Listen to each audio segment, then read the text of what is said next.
going on, everyone? I have a brand new movie review for you guys today, and today I'm going to be discussing Under the Silver Lake. If you guys are new or well, hit that like and subscribe button for all sorts of early movie reviews and geeky content. Plus, you guys can also go over to Sandwich on Films down below for all ways of seeing movies early. Under the Silver Lake is a movie that I have been dying to see ever since David Robert Mitchell's film It Follows. That is one of my favorite horror films to date right now, and I just love that film to death ever since I saw it in the theaters to the countless rewatches of showing different people that movie. The fact that he got Andrew Garfield signed on here, I was even more enthralled to see this. Countless pushbacks and the countless pushing it back, I got tired of it and decided to order the film from Amazon France, from Blu-ray, and it was totally worth the wait and even totally worth checking out on Blu-ray. I do wish that I could have seen it in the theatrical experience, but this is a unique film, to say the least. In fact, it's one of the most different and wild films that I can even remember seeing in such a long time. I can totally understand why that A24 had picked up this movie. Mythology building to the world of LA that David Robert Mitchell really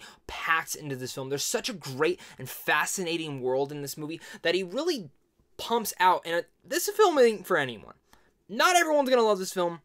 Not everyone's gonna like this film. In fact, a lot of people are probably going to hate this film, but I'm in the category that really love this film and understand what he was going for. Maybe that's a part of me is just because I love world building and mythology type stuff, and when it's trying to build up certain layers of a story, I'm all for it. Focusing more on that and all the subtle hidden meanings than just focusing on character progression, sometimes I can get on board with that. Like a film like this, I can get on board. Action is perfection in this film. In fact, it reminds me and hollers back, the whole film hollers back to the way that it's edited, to even the sense of how the story is played out in this neo-noir type of story. All comes together to feel like a modern Hitchcock film, which I've never really felt the sense of in such a long time. Feels like an old classic Hollywood film even in that vein as well. I think that's something that really made me attracted so much to Under the Silver Lake, to the point where I found myself so obsessed and having to rewatch it the day after I'd already seen it. It would be remiss to even say how great of an actor Andrew Garfield is in this film. He is one of the most talented actors working today in Hollywood right now,